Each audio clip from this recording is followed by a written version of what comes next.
Aduh, astaga Wan. Ih, kamu lagi ngapain Wan? Begitu pintu kamar terbuka dan suara terkejut dari bibir Bude Nisa, Iwan juga terlonjak tak kalah kagetnya. Ih Wan, kamu mulai bandel deh. Tutup dulu Bude kan risih. Aduh, maaf Bude. Saya cuma lagi ngerjain tugas kuliah. Beneran gak tahu kalau Bude kesini. Lagian, kenapa Bude gak manggil atau ngetuk pintu dulu? Udah Wan. Itu Bude cuma mau bilang makan malamnya udah siap. Pak Demu gak pulang. Kamu makan duluan. Sayang kalau masakannya mubazir. Suara Nisa bergetar. Matanya berusaha membuang pandang, sementara Iwan segera merapikan dan mengangguk. Sambil berkata lirih suaranya juga bergetar. Iya Bude, makasih. Nanti saya nyusul ke dapur Bude. Bude Nisa cuma tersenyum kikuk dan segera berbalik tangannya meraih gagang pintu dan menutup kamar dari luar. Iwan masih sempat menyadari rona merah di wajah wanita itu. Iwan mendesah lirih. Duh, kenapa Bude tiba-tiba masuk? Pasti beliau bakal lapor ke Pak D. Bisa berabe nih, aku bakal kena omel sama Pak D. Malam itu semua nampak biasa. Nisa memanggil Iwan, keponakan suaminya, untuk makan malam. Harusnya jam 8 tepat. Mereka pasti sudah makan. Namun malam itu sampai jam 10 Pak D, Broto belum juga pulang. Iwan yang sudah 6 bulan ini tinggal bersama di rumah, Pak D-nya juga sudah terbiasa menunggu sang Pak D pulang. Tapi karena sudah kemalaman, Bude Nisa pun meminta Iwan makan duluan saja. Kasihan kalau anak itu telat makan. Hanya saja malam itu semua jadi beda. Karena tanpa sengaja Bude Nisa malah melihat kegiatan Iwan di kamarnya. Pemuda itu sedang bersemangat seorang diri. Katanya sibuk ngerjain tugas kuliah. Ada laptop menyala di meja belajarnya Bude Nisa. Memang hanya wanita biasa.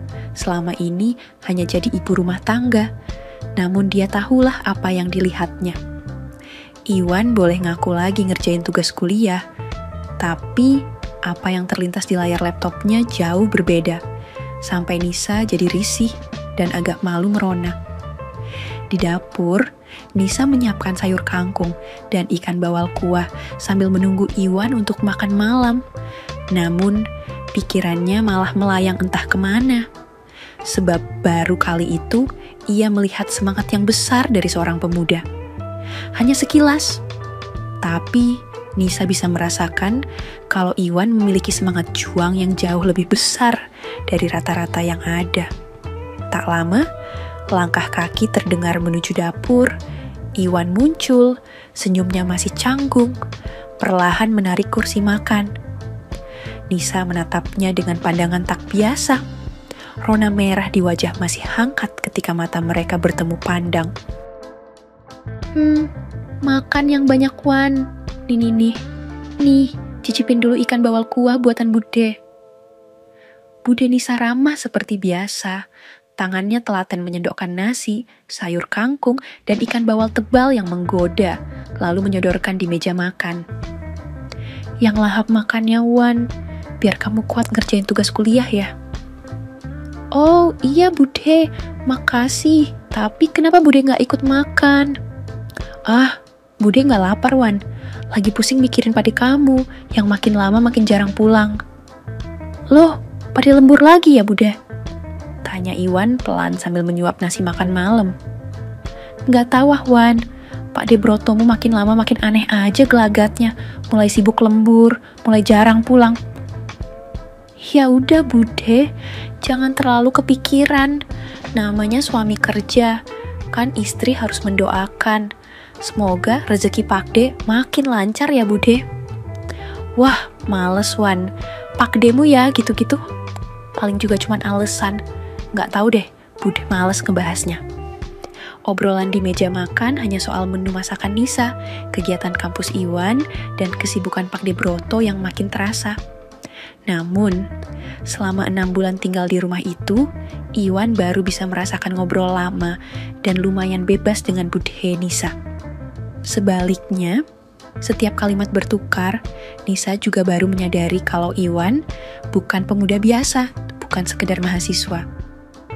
Usianya memang baru 20 tahun, baru kuliah semester awal, anaknya bersih dan tampan, badannya juga membentuk lumayan bagus.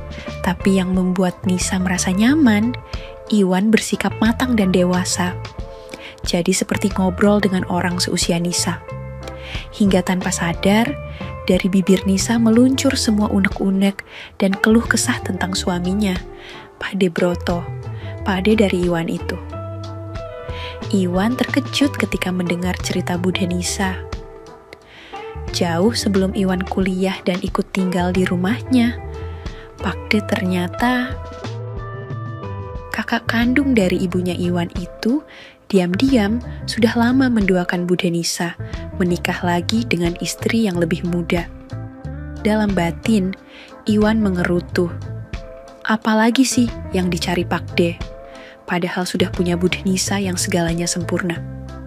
Usianya memang sudah 38, hampir kepala 4, tapi di mata Iwan, istri Pak De-nya itu masih cantik dan punya daya pesona luar biasa. Jam sudah menggelincir ke pukul 11.30 malam. Nisa tahu betul, malam Jumat, Broto suaminya tak bakal pulang ke rumah ini. Sudah sebulan ini, Broto bahkan lebih sering tidur di rumah istri mudanya, apalagi sang istri sedang mengandung besar anaknya.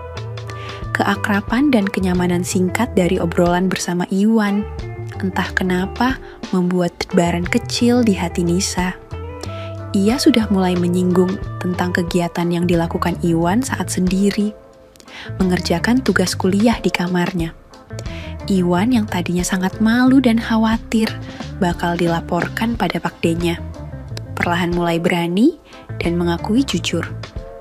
Sejak lulus SMA, ia memang punya kebiasaan mengasah bakatnya seorang diri, sambil menatap koleksi di laptopnya.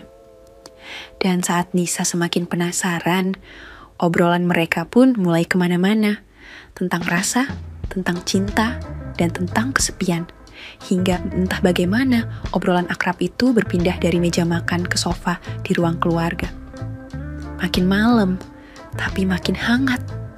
Cerita kali ini menampilkan kisah cinta berbeda usia, di mana seorang pemuda jatuh hati pada sosok wanita yang lebih dewasa. Sebelum lanjut ke ceritanya, jangan lupa dukung terus channel Makyem ya kawan. Nantikan banyak kisah menarik lainnya. Malam itu, obrolan sederhana Bude Nisa dan Iwan terus berlanjut semakin akrab di sofa depan televisi menyala. Mereka tidak lagi membahas masalah yang rumit, tidak lagi membahas soal Pak De, Broto yang makin jarang pulang. Rumah besar itu hanya diisi degup jantung, rasa nyaman dan hangat yang semakin lama semakin mendebarkan. Di tempat lain, Broto, lelaki berusia 46 tahun, baru saja rebah di samping Siti, istrinya berusia 26 tahun. Dengan lembut, dibelainya perut Siti yang besar. Kandungannya sudah masuk 7 bulan, sebentar lagi lahiran. Siti sudah terlelap, walau keringat tipis masih menyisa di kening. Keintiman barusan mengukir senyum di bibir. Broto menatap wajahnya dengan penuh kasih sayang, mengecup keningnya, dan menyelimuti dengan kehangatan harapan Broto untuk memiliki keturunan sebentar lagi terwujud, setelah ia memutuskan menikahi Siti setahun lalu. Ia tak pernah menyangka, di rumah besar yang ditinggalkan, ada hati yang justru jadi hampa, hati Bude Nisa. Ruang kosong Nisa seiring waktu malah terisi dengan sosok Iwan dan kisah yang rumit mulai terukir di sini. Wan, kamu gak bosan kan dengerin keluh kesah Bude? Enggak Bude, saya masih mendengar kok. Tapi maaf Bude, saya baru tahu tentang Pak De, saya gak tahu harus bilang apa. Enggak Wan, kamu gak harus menilai atau menghakimi Pak De-mu. Cukup kamu denger, Bude udah ngerasa nyaman. Selama ini, Bude sesekuan, kayak gak kuat menanggung beban ini sendirian. Maafkan Pak De ya Bude, Maafin saya juga, jadi bingung harus bagaimana. Saya kan anak kemarin sore Bude, belum paham soal rumah tangga. Nggak perlu minta maaf, Wan. Makasih ya, kamu mau nemenin Bude. Begini saja Bude udah lega, asal bisa menumpahkan isi hati ini, Wan. Bude Nisa menggeser duduk lebih dekat, kepalanya bersandar di bahu Iwan, sementara malam makin hangat. Nisa Salindri memang sudah berusia 38 tahun, hampir kepala 4, sudah lebih dari 12 tahun berumah tangga dengan Broto. Wajahnya ayu, senyumnya manis, dan tatapan matanya selalu meneduhkan, sikapnya kalem, namun penuh kehangatan. Sejak menikah dengan Broto, Nisa rela berhenti bekerja dan hanya fokus menjadi istri dan ibu rumah tangga di rumahnya Toh. Secara ekonomi, Broto Masduki suaminya sudah cukup mapan, pekerjaan bagus, rumah besar, dan punya mobil.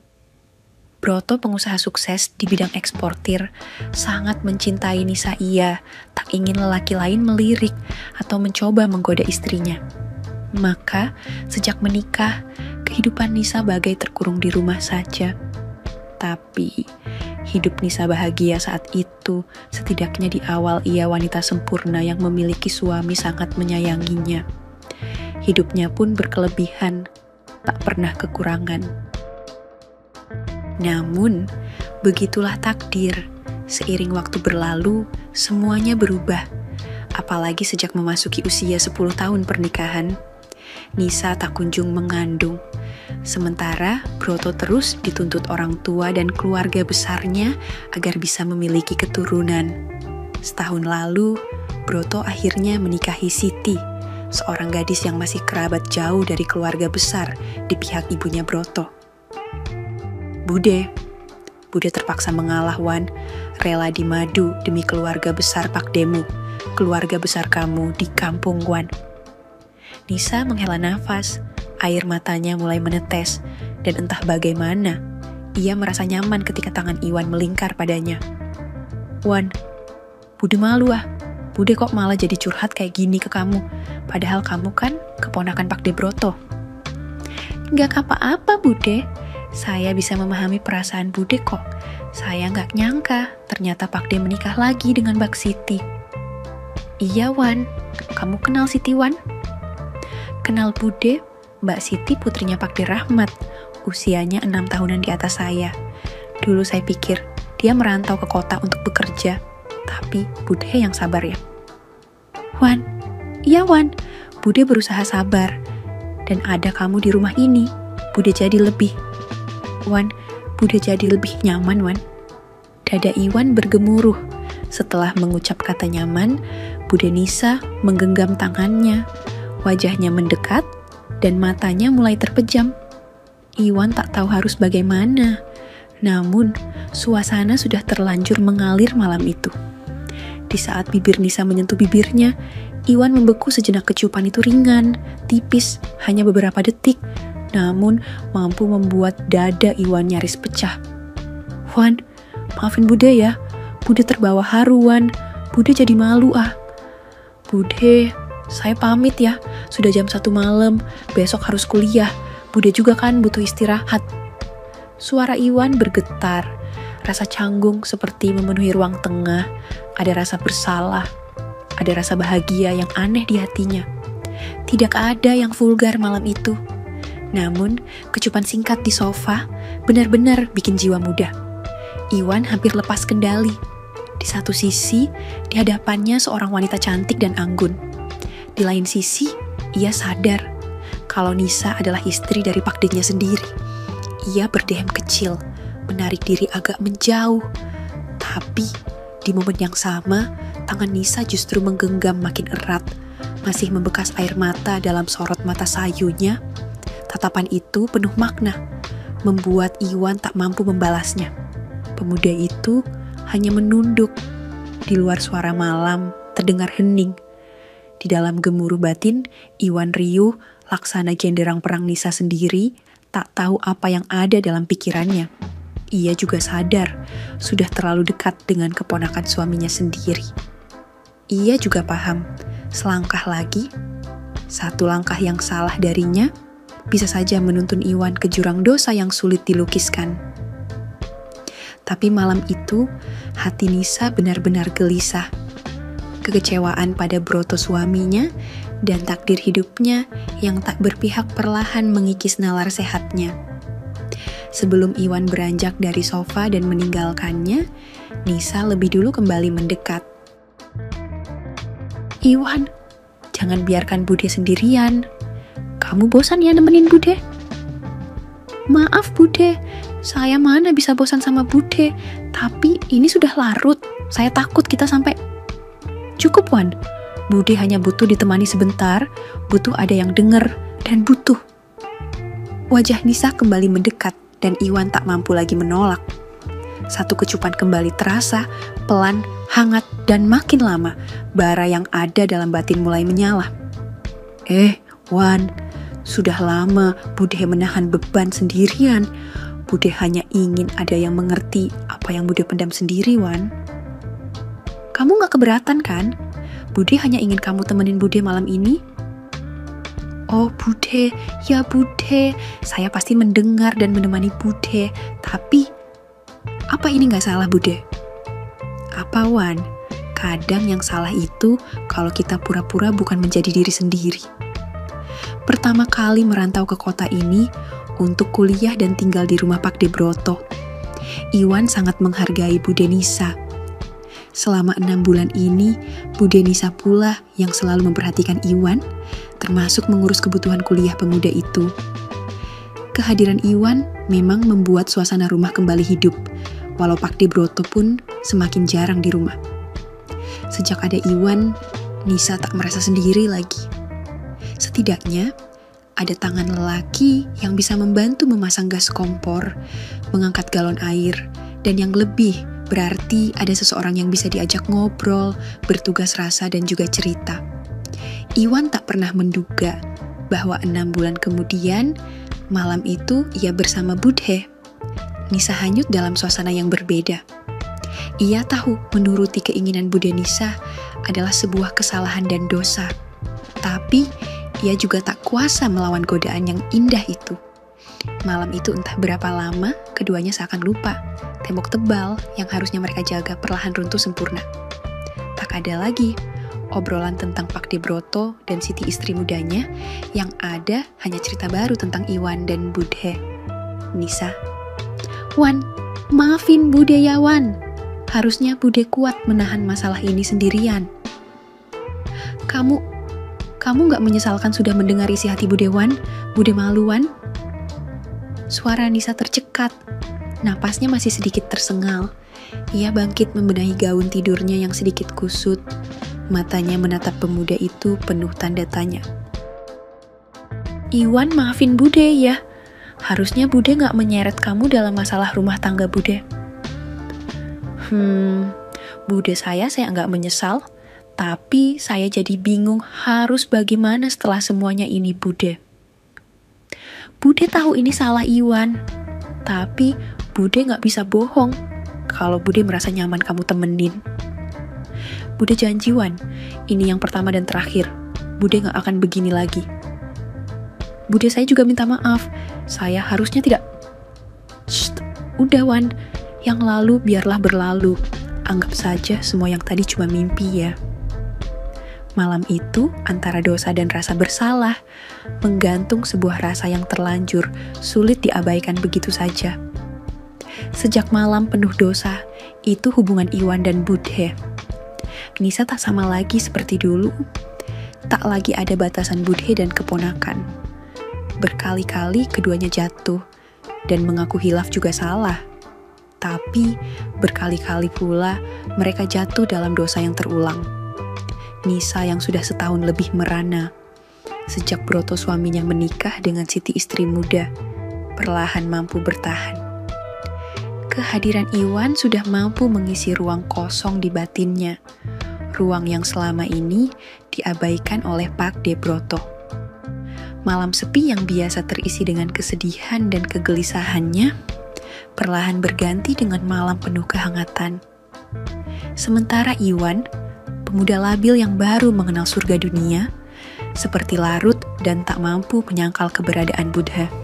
Dari Buddha Nisa, ia banyak belajar tentang cinta, tentang rasa sepi, tentang pengkhianatan, tentang menyembuhkan luka. Semuanya membuat rasa hormat dan kagum perlahan bergeser menjadi rasa cinta dan sayang terhadap istri Pakdenya sendiri. Semakin besar kandungan Siti, semakin jarang Pakde Broto pulang, tapi rumah besar itu sungguh tak lagi sunyi seperti dulu. Di saat Broto mencurahkan waktu dan perhatian untuk Siti dan calon anak mereka, Nisa sudah berbagi perhatian dengan Iwan. Hingga malam itu tiba ketika Iwan berani menyampaikan sebuah rahasia tentang Siti, istri muda Pakde Broto. Siti Salimah, usia 26 tahun, yang kini menjadi istri kedua Pakde Broto, sebenarnya bunga desa di kampung keluarga besar mereka. Dia cantik, langsing, dan memiliki banyak persona yang tak bisa diabaikan begitu saja. Tapi, Siti bukan wanita yang polos. Saat Iwan masih SMP, Siti sudah 3 tahun lulus SMA. Dan setahu Iwan, Siti punya banyak kekasih, juga suka ganti lelaki. Iwan malah pernah memergoki. Suatu malam, Siti diantar pulang oleh Pak Kasim, juragan kaya dari desa tetangga. Seiring gosip yang beredar, Siti diam-diam sudah sering ngamar dengan lelaki setengah baya itu. Iwan jadi makin yakin. Waktu meninggalkan kampung halaman, Siti beralasan mendapat pekerjaan yang cukup layak di kota ini. Makanya, Iwan tak pernah menyangka kalau Siti ternyata menikah dengan Pakde Broto, lelaki yang tadinya sangat dicintai Nisa. Dalam batin Iwan menduga, jangan-jangan Pakde Broto hanya dimanfaatkan dan anak dalam kandungan Siti bukan miliknya. Malam itu, Nisa kaget mendengar cerita Iwan. Sudah jam 10 di saat mereka kembali berbagi cerita dengan penuh kehangatan. "Wan, apa benar si Siti seperti itu, Iwan?" "Terus, Wan, terusin aja kayak gitu ceritanya, Wan. Bude masih pingin denger ceritanya." "Iya, Bude. Mbak Siti memang kayak gitu. Makanya saya nggak nyangka dia malah dinikahi sama Pakde Broto." "Terus, Wan, terusin aja." Bude makin penasaran. "Terus, Wan, lagi, Wan." "Kok Bude jadi kepo banget sih malam ini? Masih mau saya kasih lagi ceritanya?" "Bude cantik banget kalau lagi penasaran kayak gini, Bude." "Iya, Wan, yang lama ceritanya. Yang lama ya, Wan. Bude suka dengernya, Wan." "Tapi, apa Bude nggak sakit hati? Apa Bude nggak kasihan sama Pakde kalau ternyata Pakde hanya dimanfaatin oleh Mbak Siti?" "Duh, Iwan, Bude nggak mau pusing sama Pakdemus, Wan. Lagian dia kan udah bahagia sama si Siti, istri mudanya." "Bude, Wan, Bude cuman pingin denger ceritamu, Wan." "Iya, Bude, saya kasih lagi ceritanya ya." "Iya, Wan, ceritakan semuanya, Wan. Banyak banget ceritamu, Wan." "Bude, udah selesai ceritanya, Bude." "Iya, Wan, tuntaskan semua ceritanya pada Bude, Wan." Harusnya malam itu hati Nisa kesal, marah, muak, atau mungkin sakit hati. Setelah mendengarkan semua cerita Iwan lazimnya sebagai istri, Nisa ikut merasa kecewa setelah tahu kalau suaminya telah dimanfaatkan oleh Siti selama ini. Tapi tidak. Malam itu, Nisa sama sekali tak marah, apalagi menaruh dendam pada Broto dan Siti, wanita yang merebut suaminya. Entah kenapa, batinnya justru merasa lega setelah Iwan menceritakan semuanya dan mulai bisa berdamai dengan takdirnya. Nisa tahu meskipun semua rahasia besar tentang Siti terungkap, bahtera rumah tangganya yang retak tak mungkin kembali. Begitulah, hari demi hari berlalu, tak terasa sudah 3 tahun berlalu. Broto dan Siti bahagia dengan kehadiran anak mereka. Buddha Nisa akhirnya memutuskan berpisah dengan Pakde Broto. Ia tak ingin menjadi halangan kebahagiaan Broto dan Siti. Namun, di balik keikhlasannya melepaskan suami untuk berbahagia dengan wanita lain, Nisa pun mendapat bahagia yang sama. 3 tahun sudah, Nisa menerima lamaran Iwan, keponakan Broto. Mereka menikah dan bahagia walau cukup jauh, berbeda usia.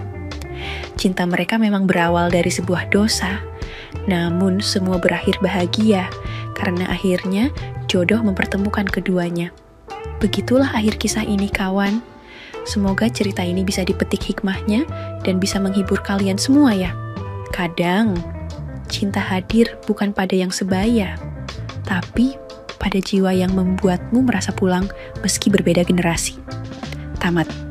Oke, segitu dulu untuk kali ini, dan semoga kalian bosku semua terhibur hari ini ya. Sekali lagi, tidak pernah lupa Mimin ingin mengingatkan bahwa tidak ada maksud untuk merusak moral. Tapi di sini kami selaku admin channel Makiem hanya berbagi pengalaman dari viewer saja yang tentu saja tidak untuk ditiru. Terima kasih sudah mau mendengarkan kisah nyata ini. Ambil baiknya dan buang buruknya dari cerita kisah ini. Semoga hal seperti ini tidak terjadi kepada kita semua bosku, dan semoga kita semua dilindungi dari mara bahaya. Amin ya Rabbal Alamin.